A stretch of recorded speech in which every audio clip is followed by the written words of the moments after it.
I remember that afternoon like a shadow that won't leave me. The sun was high, but somehow the playground felt dim, like it had been drained of light. I was on my way home from work, late as usual, when I decided to swing by the park. It wasn't far, just around the corner. My son Jamie had begged me for weeks to let him go on the swings with the other kids, and that day I had promised him. When I got there, I felt a strange hush over the place. No birds were singing, no leaves rustled. The only sound was the faint squeak of swings moving in the breeze. Jamie was already there, giggling with some other children, or at least I thought they were children. I can't explain it, but the way the air hung around that park felt heavy, almost expectant, like it was holding its breath. I called out to him and he waved. That little wave should have been comforting, but it wasn't. My chest tightened and a knot of unease settled in my stomach. He seemed smaller somehow, more fragile. Then he ran toward the slides, his laughter floating back to me in tiny bursts. That's when I noticed there were no other parents around. Not a single adult. Jamie! I called again, louder this time. My voice sounded sharp, unnatural against the emptiness. The laughter answered me, soft, playful, and wrong. It was coming from somewhere deep inside the park, but there were no other children to be seen. I frowned, my brows knitting together. I walked toward the sound, my shoes crunching over the scattered leaves. I told myself it was nothing, that maybe the other kids had gone home or were playing hide and seek.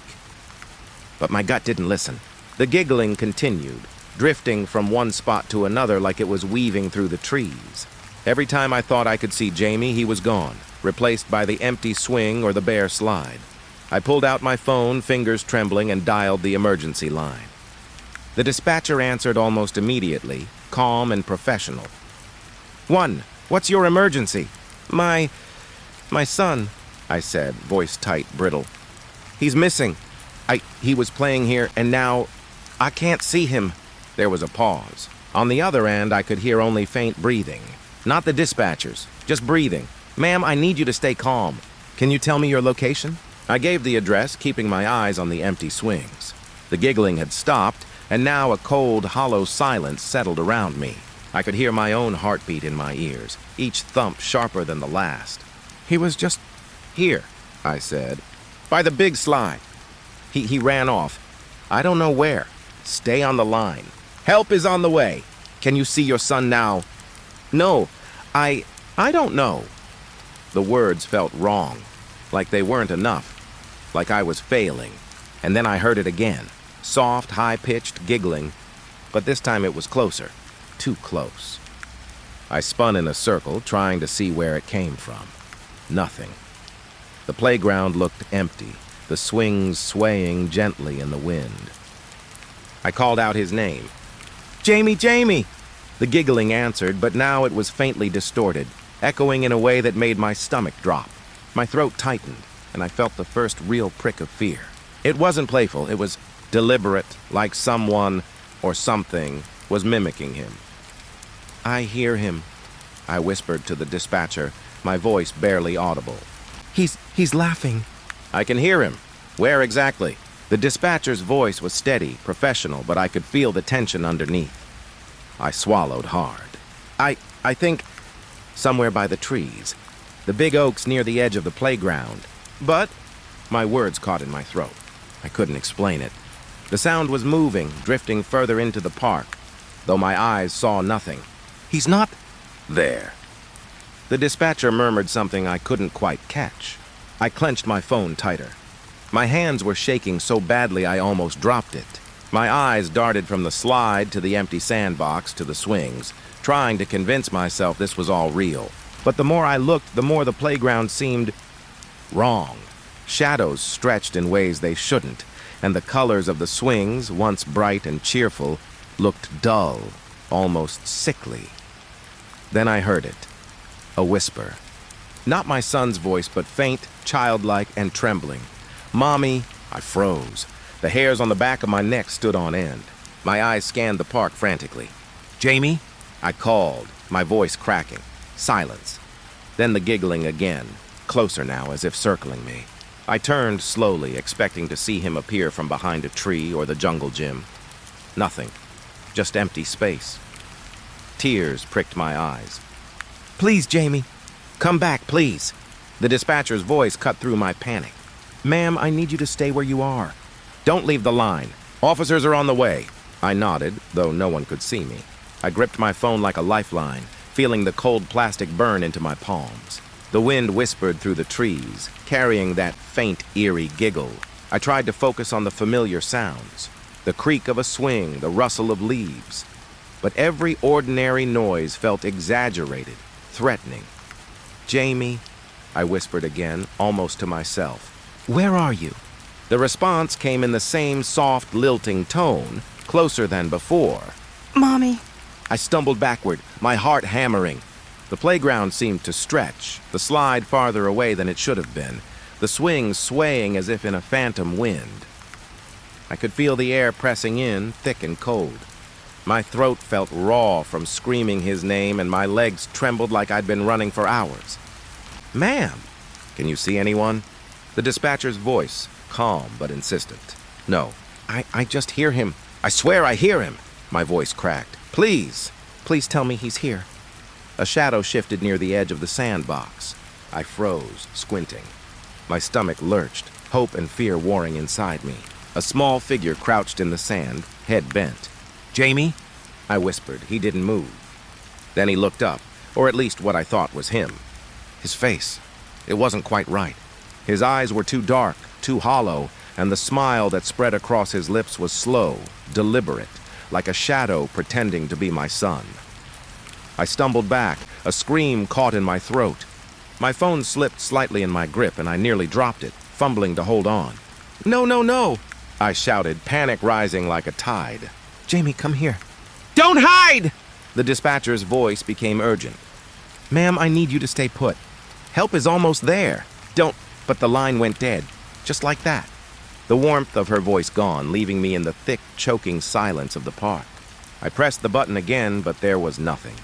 Only the giggling. It swirled around me, teasing, taunting, moving in ways that didn't make sense. I tried to follow it, to run toward it, but the playground felt like it had changed. The trees were taller, their branches twisting like fingers. The slide seemed farther than before, and the swings moved in jerky, unnatural motions. Jamie! I screamed into the void, voice raw. Where are you? The laughter stopped. The air thickened, almost solid. My chest heaved, tears streaming down my face. And then a whisper, impossibly close, right into my ear. Mommy. I'm here. I spun around, but there was nothing. Just the empty playground, the rustling leaves, and the lingering echo of a laugh that belonged to my son, but didn't. I don't know how long I stood there, frozen, listening to the silence that followed. I don't know how long I waited for the police or for Jamie to come back. All I remember is the sound of that giggle, drifting in the trees, following me wherever I turned, and the sickening feeling that the playground had swallowed him, leaving only the memory of his voice. And in that moment, I knew something was wrong. Something very, very wrong. The moment I stepped off the pavement and onto the grass, the air seemed heavier, like the park itself was watching me. I don't know why I kept moving forward. I just knew I had to follow him. The giggling, it called me. Soft, distant, twisting in the spaces between the trees. Each laugh was a thread pulling me deeper, and I couldn't resist. I tried to convince myself it was just my imagination, that he was hiding, playing a game, waiting for me to find him, but my heart knew better. Each step into the shadows under the oak trees felt like sinking into water. The sun didn't reach here the same way. Branches tangled above me, blotting out light, stretching shadows that weren't mine. Jamie? I whispered, my voice swallowed by the rustling leaves. The giggle answered, closer this time, almost behind me. My head whipped around, but the space between the trees was empty. The sandbox, the slides, they were gone now, or maybe I had never really seen them. The park felt wrong, like it had rearranged itself while I wasn't looking. I stumbled over a tree root, hands scraping against the bark of a gnarled oak. The rough surface burned my palms, grounding me in some faint reality. My lungs burned as I breathed in the damp, earthy air. It smelled different here, older, heavier, like the ground had soaked up 1,000 forgotten footsteps. But no footprints marked the path ahead, no sign that anyone had walked these grounds before me. Another laugh, lighter, softer, drifted from behind a cluster of trees. I ran toward it, but the moment I passed where the sound had come from, it moved again. Each step I took seemed to distort the world around me. Trees shifted, shadows stretched, the leaves rustling like whispers of unseen mouths. I pressed forward, desperation twisting my gut into knots. "Jamie, come on!" I called, voice cracking. "Don't hide, please." The giggling stopped. A silence so thick it pressed against my ears filled the air. And then, a whisper. "Mommy?" It was faint, trembling, and unmistakably him. But the tone, there was something wrong. Too slow, almost forced, like someone was imitating him. I froze, staring at a clump of trees where the shadows pooled thickest. My hands shook, fingers digging into my palms to stop them from shaking the phone so violently. "Jamie, where are you?" I said again. The whisper came closer around me, yet still impossible to locate. My feet were moving before my mind could catch up. Step after step, deeper into the park, into the growing darkness under the canopy of trees. Every so often, I caught glimpses, a flash of pale skin, a swing moving without wind, the faint outline of a slide that wasn't supposed to be there. I blinked and it vanished. My stomach lurched each time, my breath coming in ragged gasps. The trees were no longer just trees. Their trunks twisted into shapes that looked almost human. Branches reached out like fingers, scratching the edges of my vision. I stopped, listened. The giggle returned close enough that I could almost feel its warmth against my cheek. I spun, but the space was empty. My chest felt tight, panic rising like a wave ready to pull me under. I swallowed hard, trying to force my voice steady. "Jamie, I'm here. Don't be scared. Come to me." Another whisper, impossibly near. "Mommy." I ran blindly through the underbrush. My legs scraped against brambles. Thorns tore at my arms, but I didn't care. My eyes searched for him, for any sign of movement, any trace. The ground beneath my feet was soft now, like moss, and each step seemed to pull me deeper into the park's shadow. I realized then that I couldn't hear anything else. No birds, no wind, nothing but the faint giggle echoing through the trees. It was as if the park itself had swallowed the world outside, leaving only me and that sound. And the sound wasn't just behind me anymore. It was all around me, circling, teasing, impossible to pin down. I stopped again, gasping, trembling. My phone slipped from my hand, hitting the ground with a dull thud. Panic bubbled in my chest. "Jamie!" I screamed, my voice raw, cracking. "Where are you?" The trees answered, not with leaves rustling or shadows moving, but with a chorus of faint, childlike giggles, overlapping, echoing, surrounding me. It was no longer one sound, it was many, hundreds, all coming from everywhere and nowhere. My ears rang, my head spun. I pressed my palms over them, backing into a tree, trying to anchor myself in something real. Then I saw him, or I thought I did. A small figure darted between the trunks. I lunged forward, but it vanished before I could reach it. I stumbled, hitting the ground hard, scraping my knees. The laughter faded, leaving only a hollow silence that felt alive. My thoughts raced. This wasn't right. This wasn't normal. I should have called for help. I should have stayed near the swings. But something deeper, something primal, urged me forward. I couldn't leave him here. Not like this, not alone. I got to my feet, brushing dirt from my jeans, ignoring the sting of cuts on my hands. I followed the next whisper, a soft, trembling, deliberate call. "Mommy." The trees began to close in. The path I thought I was following dissolved into shadows. The ground beneath my feet shifted.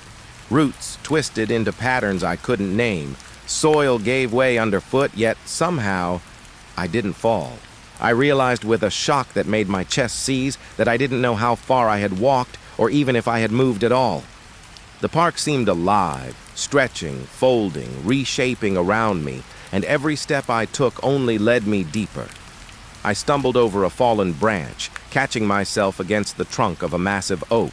Its bark felt warm, almost pulsing under my touch. I pulled back, shivering, and realized I could see the outline of a swing through the trees, a swing that shouldn't have been there, a swing moving gently, though no wind stirred the leaves. I called out. "Jamie, come to me!"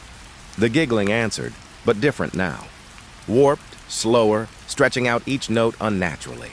My stomach dropped. It was him, but not him. Not the boy I knew. Something else was wearing his voice, twisting it, mocking me. I swallowed hard, trying to steady my trembling hands. Every instinct screamed to run, to turn back, but the voice of my son, real or not, pulled me forward. I could feel it, whispering just out of reach, weaving through the thickening shadows. I ran again, blindly. Each step brought me past impossible shapes. Trees that curved into the sky like arches, roots that writhed as if alive. The air grew colder, damp, filled with that distorted giggle. And in that moment I understood. I wasn't following him. I was walking into the park itself. My breath came in ragged bursts. My legs burned. My mind raced with memories of Jamie. His small hands in mine, his laughter on the swings, the way he always looked up at me with trust in his eyes. And now, nothing. Just shadows and whispers. I stumbled again, fell and scrambled to my feet. The giggle grew louder, closer, circling me. I realized I was surrounded. Not by trees, but by shapes in the shadows, all shifting, all echoing his laugh. My chest constricted, and I fell to my knees, tears streaming down my face. "Jamie, please," I begged. My voice barely carried over the distorted laughter. My heart felt like it was splitting in two. The shadows pulsed, stretching toward me. Every instinct screamed to run, but I couldn't. I had to reach him. I had to.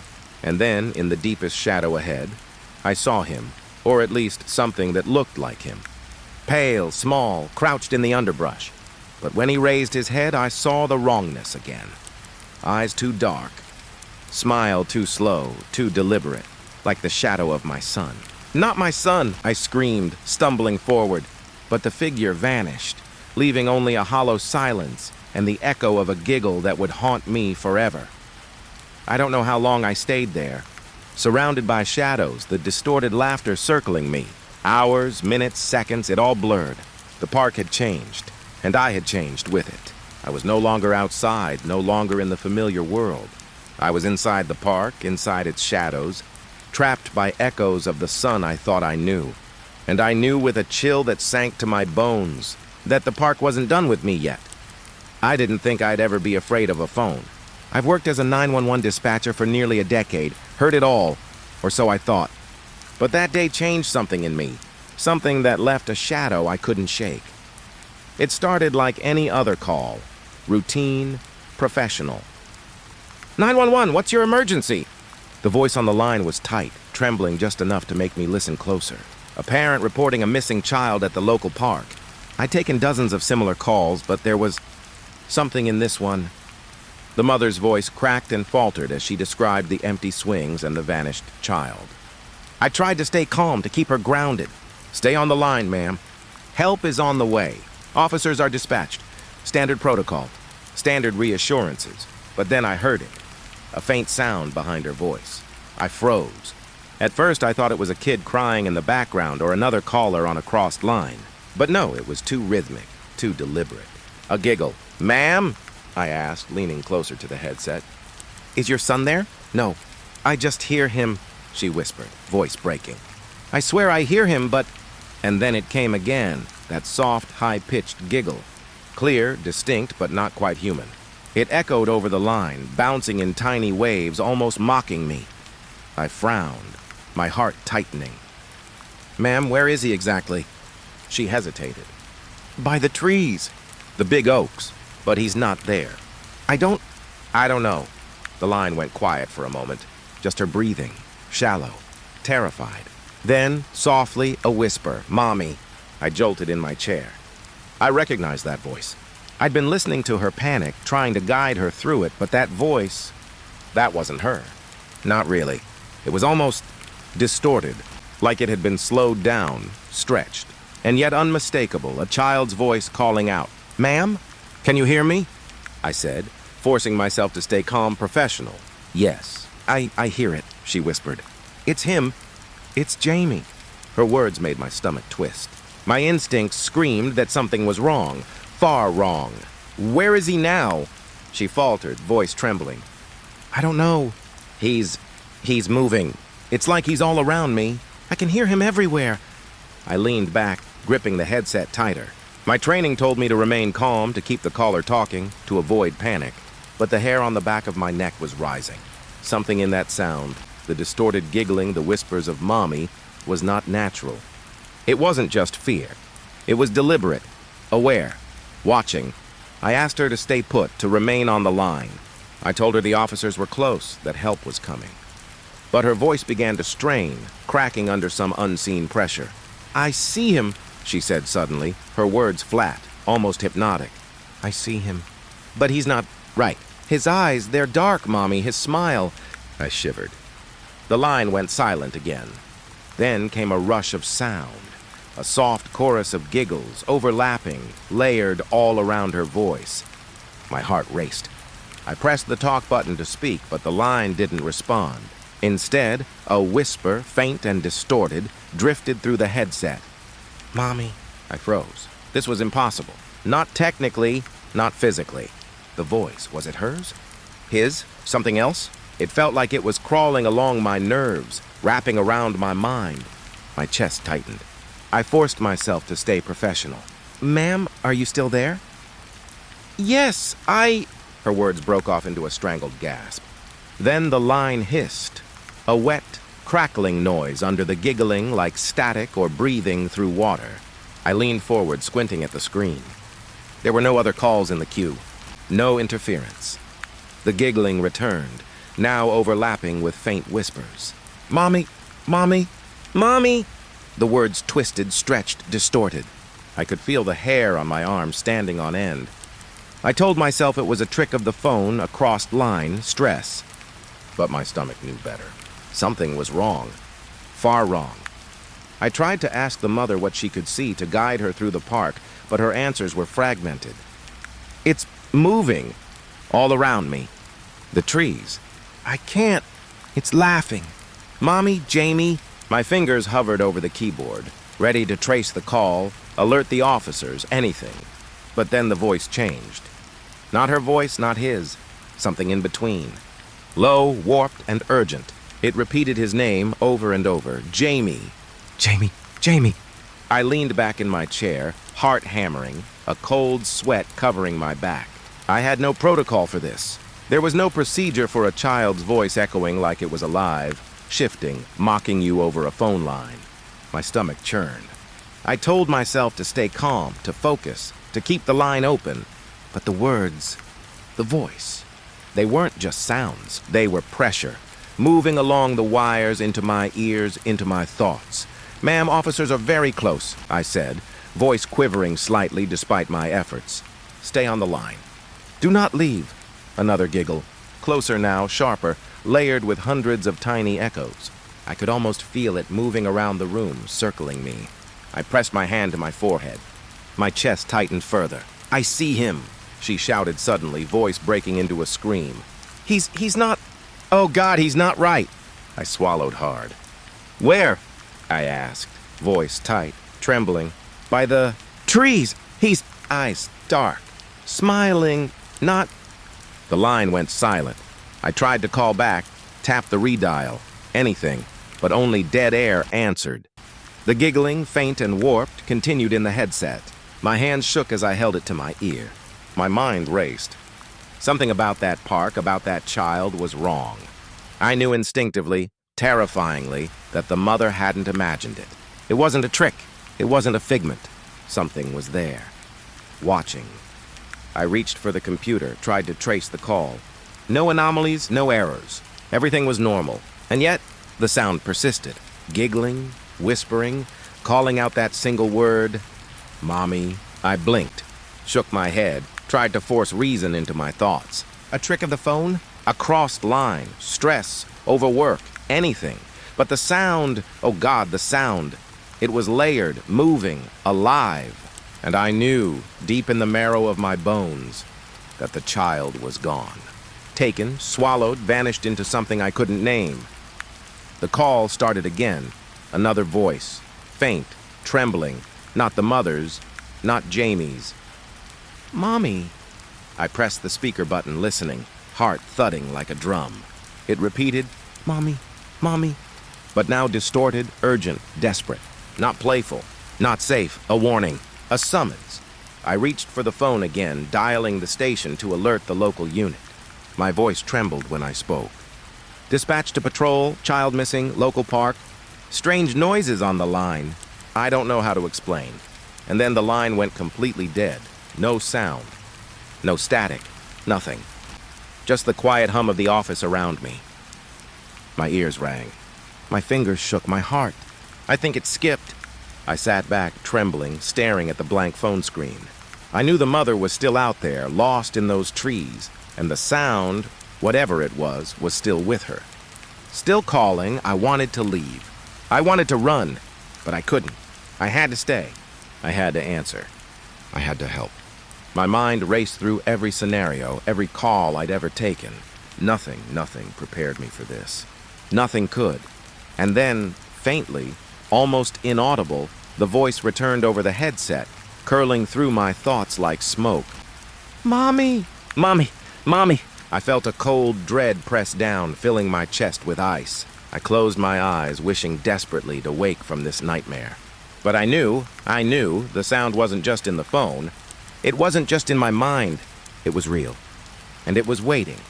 I realized with a sick certainty that I was no longer just a dispatcher. I was a witness, a participant. And whatever had taken that child, or whatever had become him, was still out there, still calling, still waiting, and I could hear it. And that was worse than anything I had ever feared. The police arrived faster than I expected, their sirens cutting through the quiet of the neighborhood like knives. I ran toward them, my phone clutched tightly, hands trembling so badly I could barely hold it. But the second I stepped into the open street, I realized something was wrong. The playground was gone. The swings were gone. The slide was gone. Even the sandbox had disappeared, leaving only an empty patch of grass, flattened and dull, like it had never existed. I blinked, thinking my eyes were playing tricks, but the officers looked around in confusion too. "Ma'am?" one of them said, voice cautious. "Are you the caller?" "Yes." I gasped, my chest heaving. He was here. My son, The words caught in my throat. I pointed to where the swings had been, but there was nothing. He was right there. I can hear him. The dispatcher's voice echoed faintly in my head, like a memory, a warning I couldn't shake. Whatever it is. It's still out there, waiting. The officer reached for my arm. "Calm down, ma'am. Can you tell us exactly what happened?" I swallowed hard, tears streaming down my face. I really tried to explain. How he had run toward the trees. How I had followed. How the giggling had moved around me, warped, impossible. How the shadows had shifted. How his eyes. I couldn't even say it out loud. They weren't right, I whispered. His eyes and the smile. It wasn't him. I don't know where he is. I can hear him laughing. But he's not there. The officer frowned. "We'll need to take a full statement." Where did this happen? I pointed to the empty patch of grass. "Here, right here. The park." But even as I spoke, I knew they didn't understand. They couldn't. How could they? I watched as they stepped carefully across the grass, eyes scanning for footprints, disturbed soil, anything that might suggest someone had been here. But there was nothing. Not a single mark. No footprints, no slide impressions, no sign that a child had ever existed here.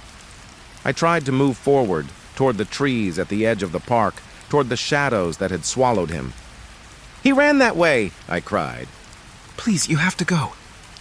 The officers exchanged glances. One shook his head gently. "Ma'am, there's nothing here." "Calm down, please. We'll investigate," but I could hear him still. Faint, just under the edge of hearing. That giggling, impossibly soft, impossibly near. Circling, teasing. I spun, looking toward the trees. Empty. The officers didn't see it. They never could. I sank to my knees on the grass, sobbing, gripping my phone. I wanted to call 911 again, but I knew what I would hear. That distorted, warped voice. That whispering, mocking echo. "Mommy, Mommy, Mommy." I pressed my fingers to my ears, trying to block it out. My legs shook. My mind raced. Officers were asking questions, their voices distant like underwater, but all I could hear was him, or something that should be him, calling to me from the shadows. "He's here!" I shouted. "I can hear him. He's here somewhere. Please, you have to... But the sound of my own voice made the giggle stop. Just like that. Silence settled over the park like a wet, cold blanket. My chest tightened. I could feel the air shifting, the shadows moving. Something was close. Watching. Waiting. I got to my feet, staggering, trying to convince myself to run, to leave the park, to stop listening. But I couldn't. My legs carried me back toward the edge of the trees, toward the impossible whispers. One of the officers reached for me, steadying me. "Ma'am, please, you need to calm down. We can help, don't you understand?" I shouted, voice hoarse. "He's not here." "Not really. He's gone." But the words sounded hollow even to me, because I could still hear him. Faint, distant, layered into the shadows, twisting into the trees, laughing, whispering my name. Not playful, not innocent, something else, something wrong. The officers' radios crackled, breaking through the haze of panic around me. "We're not finding anything," one of them said. "The playground, it's not here. There are no tracks, no slide, no signs of a child at all." I shook my head violently. "You don't understand. I was there. I saw him." They exchanged looks, uneasy but still professional. "Ma'am, please, try to calm down.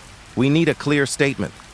I wanted to scream, to tell them that the shadows had taken him, that the park itself had swallowed him whole, that the laughter, the whispers, the shifting darkness, they weren't imagination. But my voice caught, choking, tears burning my eyes. "Please," I whispered, voice trembling. "You have to believe me. He's not gone like a normal child. He's still here somewhere. Listening, waiting."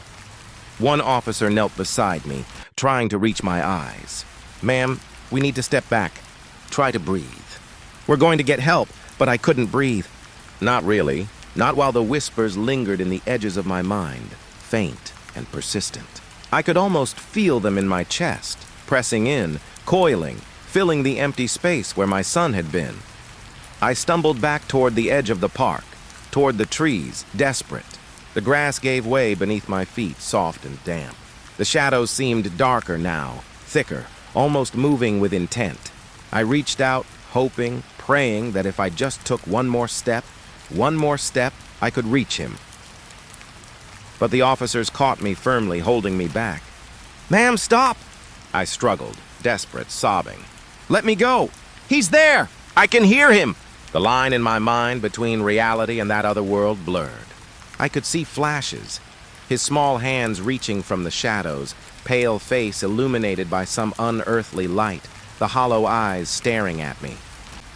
I fell to my knees again, clutching the grass, listening, and then, just for a moment, the air was still. The trees didn't rustle, the shadows didn't shift. The world seemed to hold its breath, and I heard it. His voice. Soft, small, impossibly near. "Mommy." My chest froze. The officer's hands on me were firm, grounding, but it didn't matter. I could hear him. All around me, threading through the spaces between the trees. Calling, waiting, laughing. I screamed, clawing at the ground, at the shadows, at nothing. The giggle swirled around me, distorted now, layered over itself 100 times. "Mommy! Mommy! Mommy!" I couldn't stop shaking. Couldn't breathe. Couldn't make sense of anything. And when I finally lifted my head, looking toward the empty park, toward where the swings had been, toward the shadows that had taken him, I realized something impossible. The playground wasn't there. The trees hadn't moved. The shadows hadn't vanished. Only I was left. The officers spoke, their words distant and muffled in the roaring of my own fear. "Ma'am, we don't see anything." "There's no one here, please. Come with us." I tried to answer, tried to tell them one last time, tried to scream into the empty air. But the sound that came out was choked, strangled, lost in the hollow echo of the shadows. And then the giggling returned, faint, teasing, impossibly soft, drifting through the trees like smoke. "Mommy." I fell silent, chest heaving. I knew then that he was gone, that whatever had taken him had no intention of returning him, that the world I knew, the park, the swings, the sandbox, had swallowed him whole. And all I had left was the echo of his voice, twisting, teasing, lingering, calling my name. I sat there in the grass, crying, screaming, gripping my phone, while the officers tried to coax me to stand. Around me, the park was empty, quiet, still. But I knew the truth. I could hear it. And I knew, with a fear that would never leave me, that he was still out there. Somewhere in the shadows, somewhere beyond reach, gone without a trace. I remember the moment it happened like it's carved into my skull. 1 second, I was holding his little hand, the warmth of his fingers slipping into mine, and the next, nothing. Just empty air where he should have been. I can still feel the cold punch of panic rising in my chest every time I think about it. We'd gone to the mall on a Saturday, like I always do, just him and me. I thought it would be simple.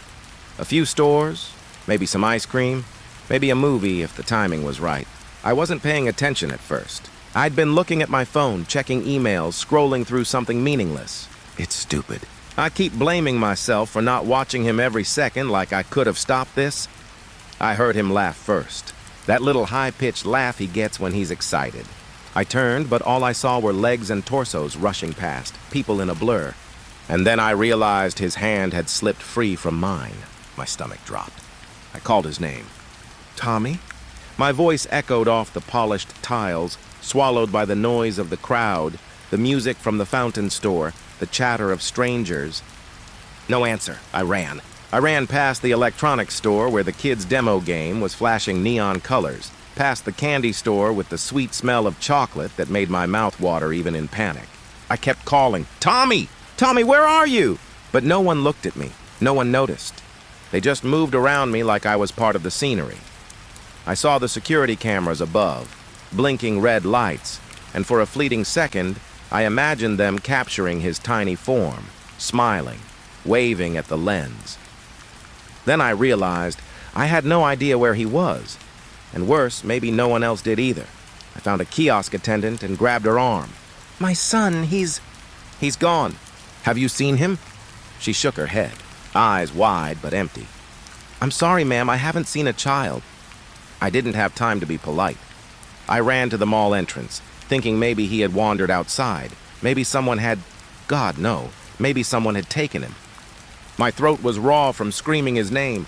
I called 911 as I ran. My voice was shaking so badly I could barely speak. "Please, my son, he's missing.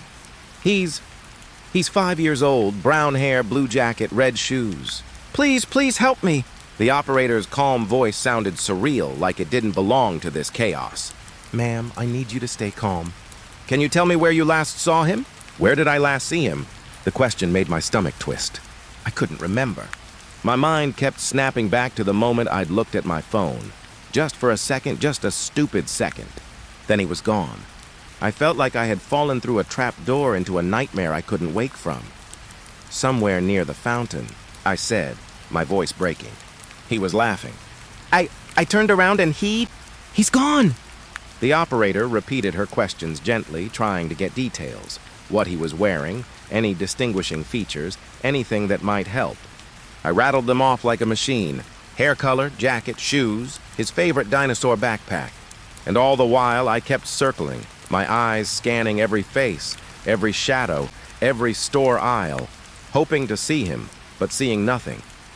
Security arrived quickly, or at least I think they did quickly. Their presence made me feel slightly safer, but also more helpless. They were professional, calm, checking cameras, paging over radios, but their calm only made me feel more frantic. I was screaming, calling, begging them to look harder, to see the tiny boy with the red shoes that had disappeared like he'd been swallowed by the floor, and that's when I noticed something. On the security monitors, there were gaps. Not big gaps, just fractions of a second. Moments where the footage cut out, static replacing the image. At first I thought it was a glitch. Maybe the system was old. But the gaps, they matched the exact moments I had looked away from him. I tried not to let myself think what it meant. My rational mind fought back, telling me he had wandered somewhere, that he was still in the mall. But the idea gnawed at the edges of my mind. The footage didn't show him leaving. It just vanished. I remember the way my legs ached from running up and down the same corridors. the way the echo of my own voice bounced off walls and ceilings, making everything feel unreal. People watched, but they didn't help. Some smiled awkwardly, some frowned, but no one stopped. They didn't see what I saw. They didn't hear his tiny laugh fade into nothing. I checked every restroom, every clothing store, every kiosk. I peeked behind counters, under tables, into small storage closets. I asked strangers, other parents, employees, security, anyone who would listen. Have you seen him?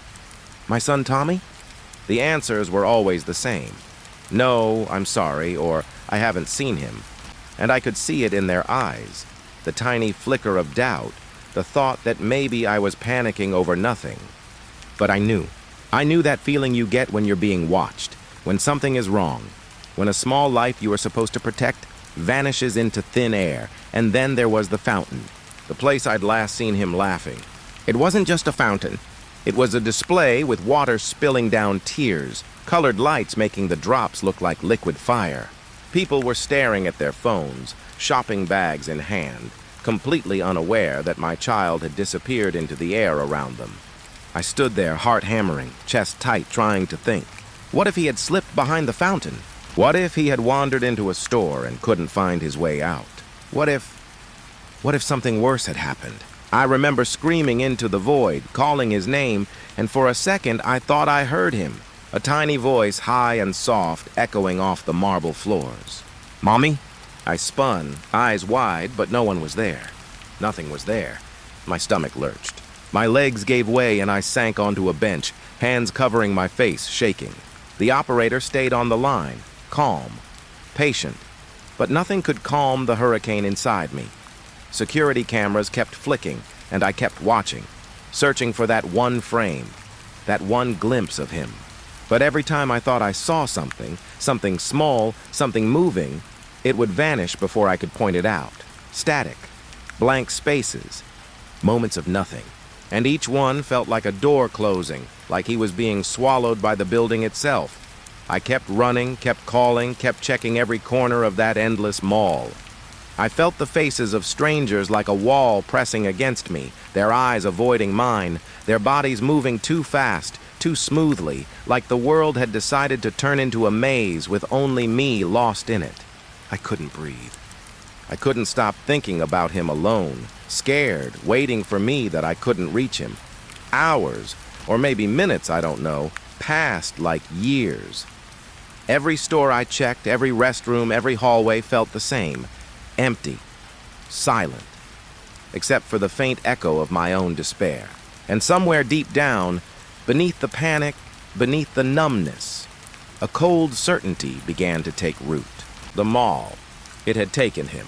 Not stolen, not kidnapped, not lost. Just taken. And I was powerless. The operator tried to calm me. Stay calm, ma'am. Security is searching. Officers are on their way. We'll find him. I wanted to believe her. I wanted to cling to that hope like a lifeline. But as I stared at the flickering monitors, at the gaps in the footage, at the endless stream of faces moving around the fountain, I knew. I just knew. Something in this place didn't belong, and it had swallowed my son whole. I kept running, calling, screaming, and all the while the mall went on around me, as if nothing had happened. The fountains splashed. The music played. People laughed. And my son was gone. The next thing I remember is the sound. Not the mall, not the chaos, not my own sobbing. It was the sound on the line. I had called 911 again, though I'm not even sure why.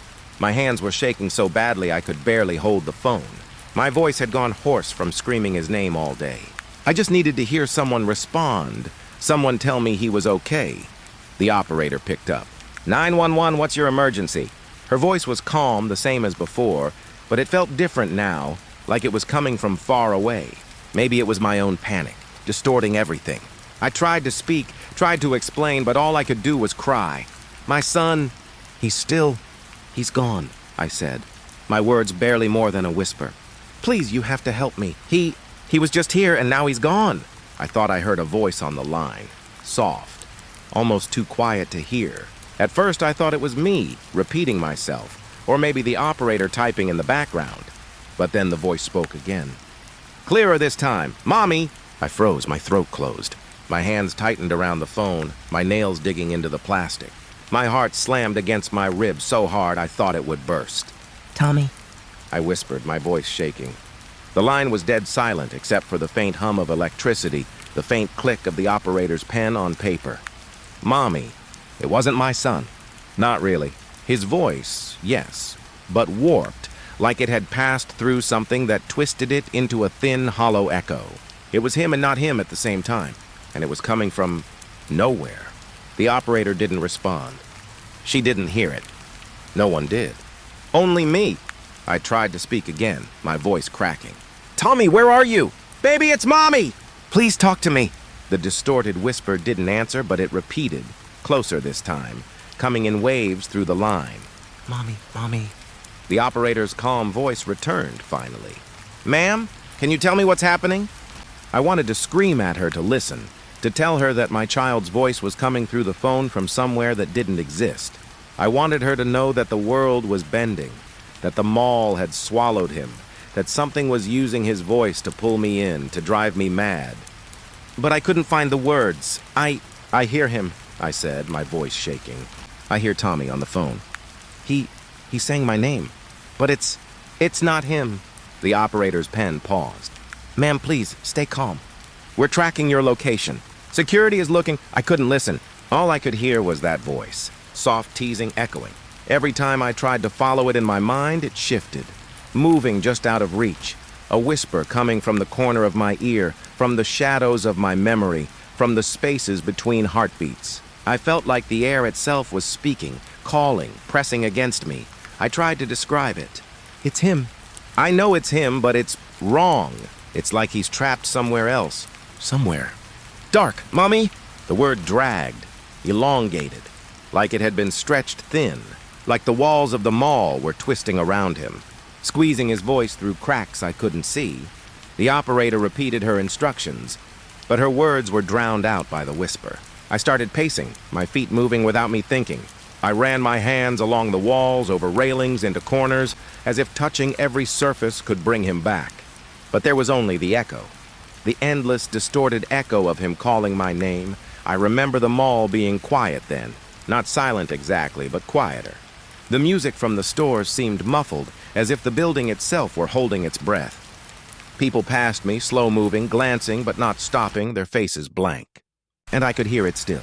My son's voice, calling to me, calling for me, calling me into the spaces where no one could go. The operator finally said something that made me snap out of it. Ma'am, can you describe exactly what you're hearing? I swallowed hard, trying to catch my breath. It's Tommy, my Tommy, but he's distorted, like he's underwater or trapped behind glass. He keeps saying, Mommy, Mommy, over and over. I can't find him. It's not in the mall, it's not in the phone, it's everywhere and nowhere. She was quiet for a moment, and I could hear her typing. I wanted to beg her to understand, to send someone who could see what I was seeing, hear what I was hearing. I wanted someone to tell me it wasn't real, but deep down I knew it was. Too real, too sharp. Then the whisper changed, just slightly, almost imperceptibly. Don't follow. I froze. My body went cold. My knees felt weak. My mind screamed, and I could hear it in the background. The faint shuffle of security guards, the pages over radios. But none of that mattered. All that mattered was the voice. The way it sounded like my child and yet wasn't. The way it lured me into panic and despair. I wanted to leave the mall. I wanted to run, to escape, to find somewhere solid to stand. But the whispers followed me. Everywhere I went, every step I took, I could hear him, whispering, calling, laughing faintly, softly, eerily. I could feel the sound vibrating in my chest, shaking something loose inside me. I tried to tell the operator. It's in my head! I can't stop hearing him, please! Ma'am, we're sending officers. Her words again, but they didn't matter. The voice was louder now, more insistent, wrapping around my mind like smoke. Mommy, Mommy, come. I backed into a wall, hands on my ears, trying to block it, trying to force the sound to stop. But it didn't.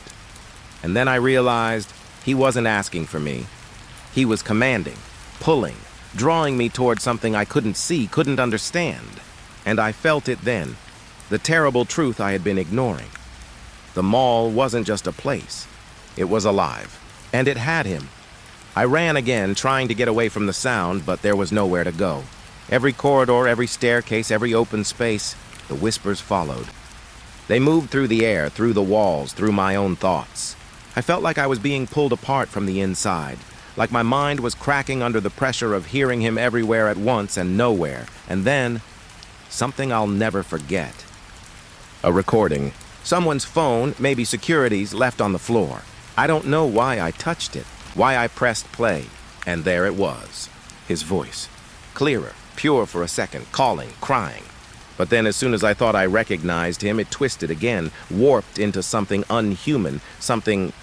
Patient, waiting, Mommy! The sound seemed to seep into my bones. I fell to my knees, my chest heaving, tears running down my face. I begged, I pleaded, I screamed for anyone to come, for someone to save him, for someone to save me from hearing this, from being dragged into the same emptiness that had claimed my child. I don't remember how long I stayed there. On the floor, pressed against the cold tiles, listening to the recording loop over and over, hearing him call my name until it became a chant, a mantra, a warning. And I knew without thinking that it wasn't just a voice. It was a trap. The mall was speaking, and it was speaking with my son's voice. I called 911 again over and over, but no one could help. The operator tried. I could hear the concern in her voice, the urgency, the protocols being followed. But the whispers were stronger. Every time I thought I was safe, every time I thought I could escape, the voice came back, drawn from nowhere yet everywhere at once. And I realized, finally, the cruelest truth of all. He wasn't lost in the mall in the way a child can get lost. He was taken, consumed, and the mall was still speaking. Using him, using me, using the sound of his voice to drag me in, piece by piece, until there was nothing left. I remember pressing my face to the tile, hands over my ears, praying, begging, promising. I would do anything to bring him back, anything to make it stop. But the whispers wouldn't stop. They only grew, bending my mind, stretching my fear into something I couldn't contain. Mommy. And I knew, with a hollow certainty, that it would never end. The mall never felt the same after that day. Not to me, not to anyone who asked, anyone who tried to understand. But for me it was worse. It was a hollow thing, a living shadow, and my son, my Tommy, was gone. The police came quickly, of course. Officers, detectives, security teams. They swept the mall in every corner, every stairwell, every restroom. I followed behind them like a ghost, barely noticing the people around me. Everyone else was moving on, laughing, shopping, living, and I was trapped in the space where he had vanished, trying to breathe through the panic that never left me. I showed them the cameras. I explained the gaps. I told them about the whispers on the phone, the distorted voice, the way it felt like the mall itself was speaking through him. They listened, polite, professional, took notes. They looked at the footage, rewound it, froze frames, and then they shook their heads. No gaps, one of them said finally, with the tone of someone trying to be gentle. Everything looks normal. The footage is intact. Normal? Right. Normal. But I knew what I had seen. I had watched the frame blink and vanish. I had seen him disappear. And now I was supposed to believe it was nothing. That my child had simply walked away.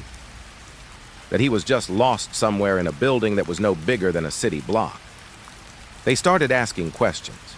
How long had I been distracted? Had he wandered off before? Anyone suspicious around, anything unusual? I answered everything, but my words sounded empty, even to me. The truth didn't fit into neat forms or police reports. It didn't fit anywhere. Anything you can tell us will help, one officer said gently. I nodded, but what could I tell them? That the mall was alive? That it whispered his name and laughed with him inside walls and vents? That it was waiting, patient, for someone to follow it into the darkness? The search went on for hours, then days. Officers checked storage rooms, maintenance tunnels, ventilation shafts, every nook, every hidden space. Dogs tracked the hallways, sniffing the tiles, the air, even the fountains where he had been last. But they found nothing. Not a scrap of him.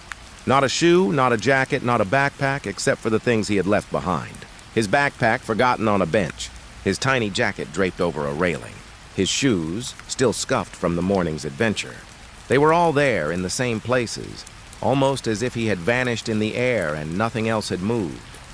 The officers took photos, logged them as evidence, put up barriers, but none of it mattered. It wasn't the belongings that were missing. It was him.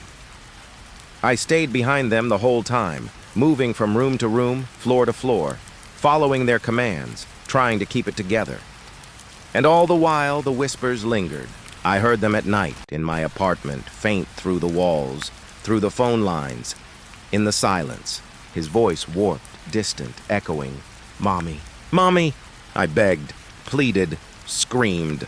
I even tried to call 911 one more time, thinking maybe they hadn't finished listening. Maybe they hadn't heard it properly. But no one could help. No one could hear what I was hearing, what I was feeling, the void he had been pulled into. And as the days blurred together, I began to understand something terrible. They wouldn't find him. He was never coming back. The mall itself seemed untouched by our search. Stores remained open. The fountain still ran. The music still played. People walked past me as I stared at empty corners as if nothing had happened. It was infuriating, maddening, cruel. The world moved on while my son was trapped somewhere between this reality and something else. And I was left with nothing but the sound of his voice in my head. I remember standing on the upper floor, looking down at the crowd, imagining him moving among them, invisible, calling my name softly, just at the edge of hearing. I imagined him laughing like he did, small and delighted, as if the world had become a cage and he was playing a game he couldn't escape. I knew it wasn't imagination. I knew it was him, somewhere, always. Officers tried to calm me. "We're doing everything we can," they said. "We'll keep searching." But I could see it in their eyes. They were beginning to believe what I feared. He was gone. And if the authorities couldn't find him, then who could? What could? I started going back to the mall on my own. At first, under the guise of visiting stores, checking for leads, anything that could make sense. But really, I was listening for him. The whispers. Anything. I would wander the halls, past the kiosks, past the fountains, touching railings, corners, walls, as if my hands could feel him through the cold stone and metal. Sometimes I thought I heard his laugh, soft, just behind me, gone when I spun around. Sometimes I swore I saw him in a reflection, just a flicker, gone before I could focus. My husband tried to stop me, tried to tell me I was hallucinating, that the stress and grief were breaking me, but he didn't understand. No one could. They didn't hear him. They didn't see what I saw. The mall was alive in a way no one else could sense, and it had taken my son. The months passed. The media came.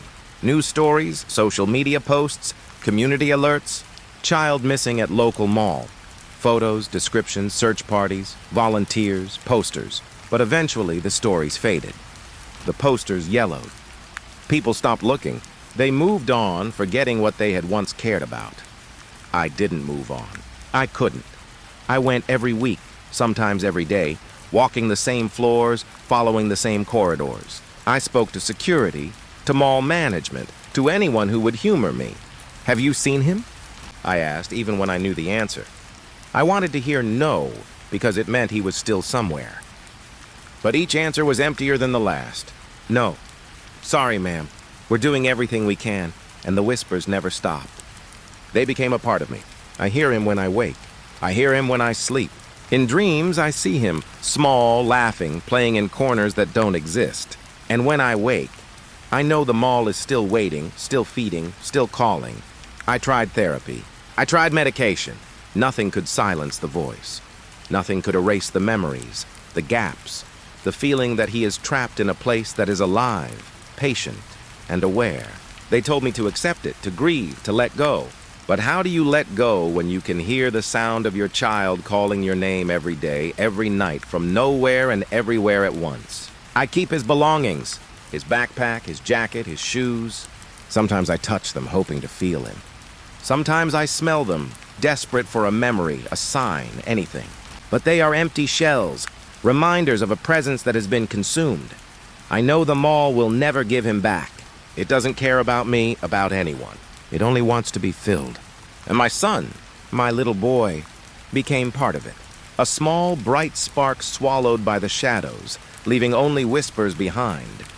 I record the sound sometimes, the faint echoes of his voice, the distorted, warped, hollow sound that comes through the wires, the air, the cold spaces. I play it back over and over, knowing it will never bring him to me, knowing it will only remind me that he is gone, that the world has moved on, and that I am left behind, screaming into nothing. Sometimes I think I can hear him calling me from the crowd, from the floor above, from the shadows near the fountain. Sometimes I think the mall shifts when I'm not looking, corridors bending, lights flickering, hiding spaces that shouldn't exist. I'm afraid to follow, but I want to. Every day, every moment, I want to run into it, into the place where he is trapped, to find him, to take him back, even if it kills me. I will never stop listening. I will never stop looking. And maybe one day, someone else will hear the whispers. Someone else will follow, and the mall will eat again. But I know my son is still there, somewhere, trapped, waiting, calling. Mommy, Mommy. And I will always hear him. I remember the quiet first. That heavy, stretching kind of quiet that presses against your ears until you can feel it in your chest. It was the kind of quiet that should have felt safe. The kind of quiet you get in a house when the last lights have gone out, when everyone's asleep, when nothing is awake but the hum of the refrigerator and the occasional car outside. But it wasn't safe. Not that night. I had gone upstairs to check on the girls, my daughter Lily and her friend Emma. It was just a sleepover, just a few giggles and whispered secrets in the dark, or so I told myself. I had left them with a plate of cookies and a couple of flashlights like any parent does, thinking that childhood joy was harmless. But when I opened the door to their room, I didn't hear whispers. I didn't hear giggles. I heard nothing. At first, I thought maybe they'd wandered into the living room, drawn by a game or a movie. But the living room was dark, empty, still. And that's when I started noticing the little things that made me pause. The bed covers lightly rumpled, the little dolls in the corner turned toward the wall as if they were hiding from someone. And then I heard it, a faint giggle. It was soft, delicate, almost childlike. But it wasn't coming from the living room, and it wasn't coming from the hallway. It was coming from upstairs. My stomach twisted as I climbed the stairs slowly, each step creaking under my weight. The giggle came again, low, almost mocking. I tried to call their names, my voice trembling despite my effort to sound calm. Lily? Emma? No answer, just the giggle. I reached the landing and froze. The hallway stretched ahead, shrouded in shadows. The air felt colder here, sharper somehow, like it had been sucked out from somewhere else and replaced with something heavier, something that clung to your skin and made your hair stand on end.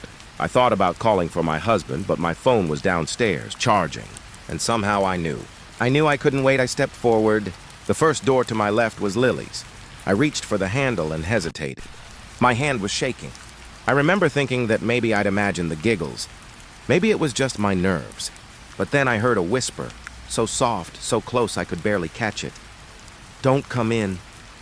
My heart jumped, thudding so loudly I thought it might give me away. I opened the door anyway, empty.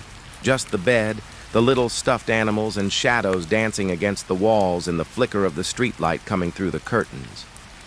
But I knew she wasn't here. I moved on to Emma's room.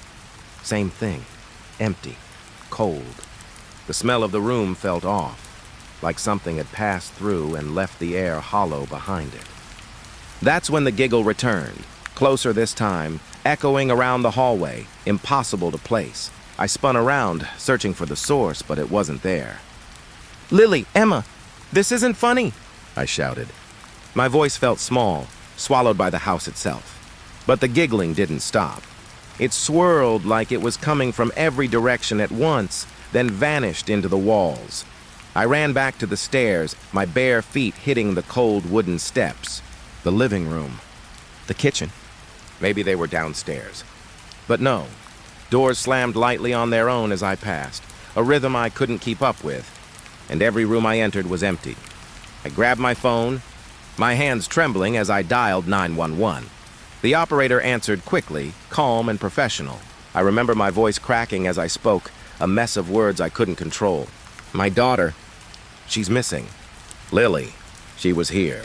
We were just having a sleepover and now she's gone.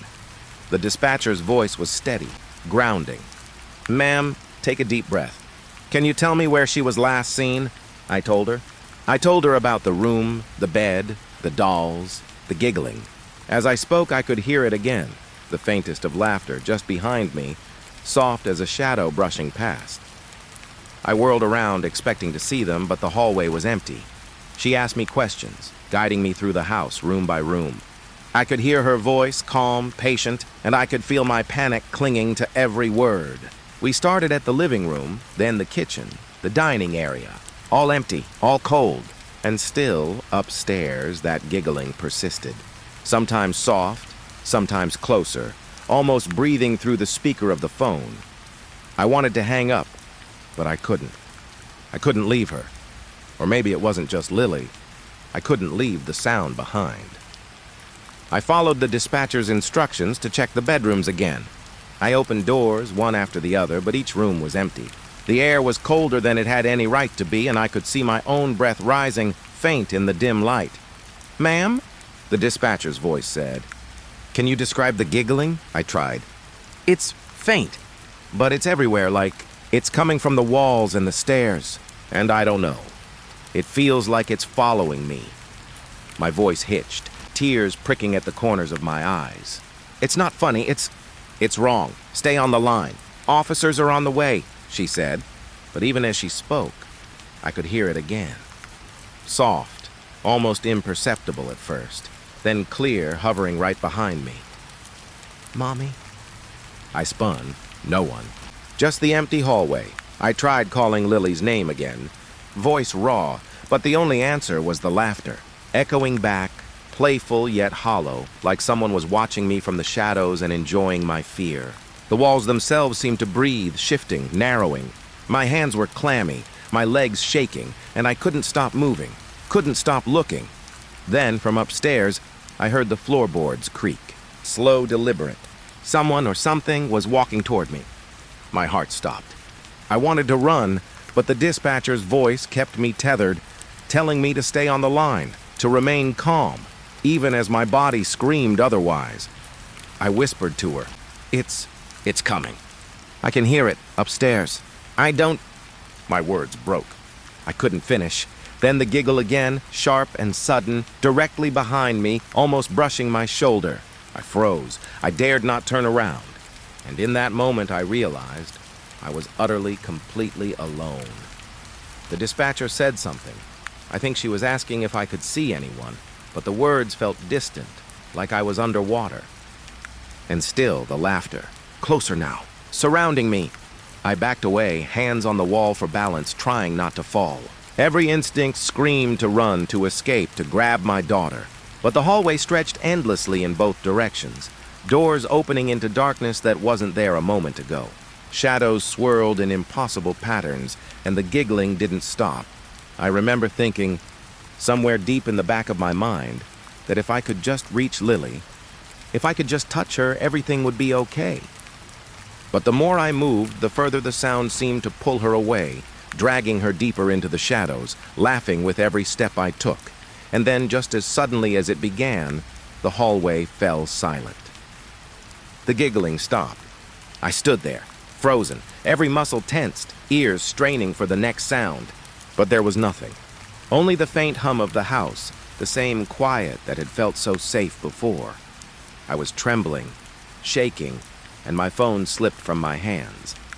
The dispatcher's voice was still on the line, gentle, urging me to stay calm, to wait for the officers.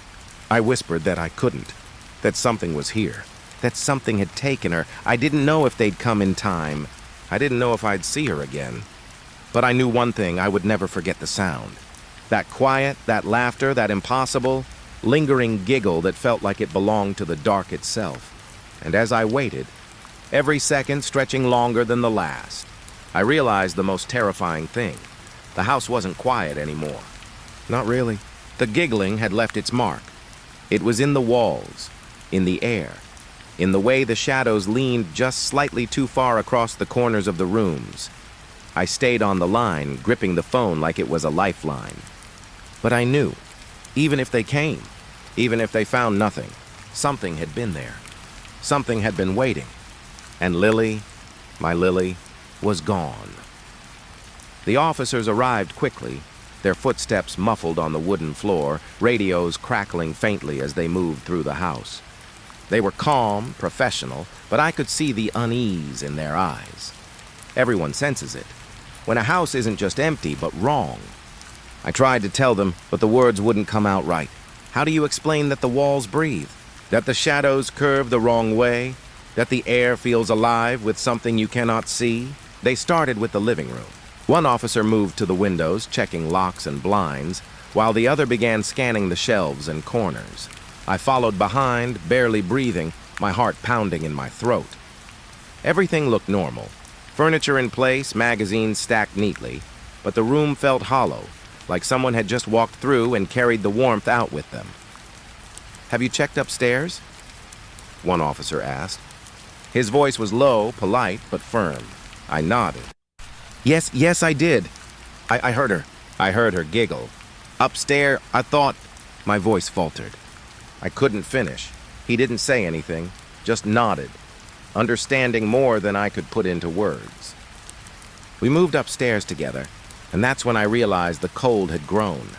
Each step we took felt like walking into a freezer, the air sharp against my lungs. I could see my breath rising in faint clouds, twisting around the dim light of the hallway. The first door was Lily's. The officer opened it carefully, his flashlight cutting through the shadows. Empty. Bed neatly made. Stuffed animals pressed against the wall just as I'd left them. But the shadows, oh, the shadows, they weren't right. They lingered too long, clinging to the corners, stretching toward us as if curious. The officer didn't comment. He simply moved on, opening Emma's room. The same. Empty. Cold. The faint smell of air left behind by something unseen, like the trace of a presence that had brushed past and evaporated before you could see it. I tried to explain, pointing toward the corner where the shadow seemed thickest. He glanced and shook his head. "Just shadows," he said. "Nothing here." But I knew better. Shadows don't move the way these moved, and they don't stretch like they're reaching. I could feel it in my bones, the lingering, patient, watching feeling. We checked every room upstairs. Every door I opened led to the same darkness, the same hollow cold, the same faint feeling that something had passed through just seconds before us. In one room, I could swear the bed dipped as if someone had been sitting there, then lifted again, leaving nothing. My heart thudded painfully in my chest, but the officers remained calm, methodical, doing their jobs. Maybe she wandered off? One officer suggested quietly, almost to himself. I could hear the doubt creeping in his voice, the kind of doubt that comes when adults try to explain away the impossible. "No," I said. "No, she didn't. She can't be gone this quietly. Something's here, upstairs. It's still here." I tried to keep my voice steady, but it trembled. They didn't argue. Instead, they led me room by room, checking closets, bathrooms, even the attic. Every door opened the same way, into emptiness, into a cold draft that smelled faintly of wet wood and something older, something forgotten. And every time I thought I heard it again, the giggle, soft, hovering just beyond the light, too faint to locate. I told myself it was just nerves, my imagination. But when the officers went to the basement, I stayed on the top step, peering down into the black. The shadows seemed to pulse there, alive. I felt a presence pressing against me from below, like a weight on my chest. I swallowed hard, trying not to make a sound. "Are you sure she hasn't gone outside?" one officer asked, shining his flashlight across the lawn. The light caught the garden, the hedges, the driveway. Everything was still. The night outside looked normal, but it felt off, like a painting that had been rearranged in ways your mind refused to accept. "I checked," I said, voice trembling. I didn't see her anywhere." Inside, the house groaned, the wooden beams settling, or maybe protesting. My skin crawled with the sensation that we weren't alone, that something was moving just beyond our vision, just beyond comprehension. Every room we entered seemed to inhale as we stepped in and exhale when we left, leaving us colder, emptier than before. The officers continued methodically, calling out for Lily, using radios and flashlights. Their words bounced off the walls, fading into the hollow air. And every time, I thought I heard it, the faint giggle, the whispered echo of her name. But when I spun around, there was nothing. We came to the master bedroom. The door opened smoothly, but the room felt different, heavier, darker. I could feel it in my chest, the weight pressing down, making it hard to breathe. I moved closer. To the bed, my hand brushing the covers, but the air was unnervingly cold, and my breath hitched. The officer checked under the bed, in the closet, even behind the curtains. Empty. But then I felt it. A cold brush along my arm, a whisper against my ear, so faint I wasn't sure if I'd imagined it. I spun around, my heart hammering, but the room was empty. "Are you okay, ma'am?" the officer asked, voice steady but alert. Yes, I'm fine," I lied. "It's just the air. It feels wrong." He nodded slowly. "We'll keep searching. We won't leave until we find her." We moved back through the hallways, checking rooms I hadn't even considered. Each room smelled faintly of cold air and dust, though I knew the house had been cleaned just days ago. It was like each space held the memory of someone passing through, something or someone, leaving only the echo of themselves behind. Then in the hallway near the stairs, I heard it again. That sound I knew I would never forget. A soft giggle, impossibly close, as if right behind me. And yet when I spun, nothing was there. The officers didn't hear it. I don't know if they were trained not to, or if they simply couldn't. But I could feel the presence pressing against me, patient, waiting. I called Lily's name again, barely above a whisper. The giggle answered, soft, teasing, curling around the edges of the hallway. It felt alive, like a living thing, observing, laughing at my panic. I tried to follow the sound, to locate it, but it always shifted just beyond my reach, moving like a shadow that refused to stay put. The officers led me downstairs again, checking the kitchen, the living room, the foyer. Everything appeared normal, unchanged, yet the house itself. It had changed. The walls seemed too deep, the shadows too long, the cold too pervasive. I could feel it in my bones. The house had become a place I no longer recognized. "Ma'am," one officer said quietly, "we'll keep looking, but you need to stay calm." I couldn't. Calm was gone, replaced by a creeping dread that pooled in my stomach and spread like ink through my veins. The house was empty, yes, but it wasn't empty. It was full of something else, something patient, something that had been waiting for me to notice it. I remembered a story I'd heard somewhere about children disappearing in their own homes, leaving only traces, a dropped shoe, a rumpled bed, a faint giggle in the darkness. I had laughed then, thinking it was just a story. But now, standing, in the house with officers checking every inch of space, I understood. I felt her presence. Not Lily, not exactly, but something that had been there, lingering, a shadow of her, or perhaps something that had taken her shadow. And as we searched room by room, I could not escape the feeling that the house itself was alive, watching, breathing, and waiting for the right moment to pull us in deeper. The officers called out one last time, sweeping the hallways with flashlights, checking closets, bathrooms, even behind furniture. Every room was empty. Every room held the same cold, hollow air. Every room whispered the same warning in the faintest way. Don't trust the quiet. I stood in the center of the living room, shivering, heart pounding, phone still clutched in my hand. The officers were methodical, trying to piece together what had happened, but I could see in their eyes that they, too, were uneasy. Something had passed through this house.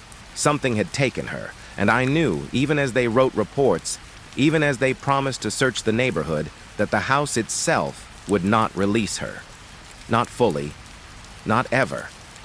The giggle lingered, faint, teasing, impossible to place.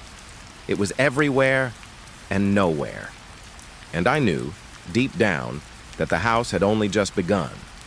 The dispatcher's voice was the only thing keeping me tethered to reality. I clutched the phone like a lifeline, the line vibrating slightly in my hand as I paced the living room, waiting, listening. Outside, the night was still, too still. The officers had searched the house thoroughly, every room, every closet, every nook, but they found nothing. Lily wasn't anywhere, and still, I could hear it. That giggle, soft, faint, slipping into the corners of my ears. I tried to explain to the dispatcher what I was feeling, but the words stumbled out, half coherent, broken by my rising panic. It's like she's here, but not here.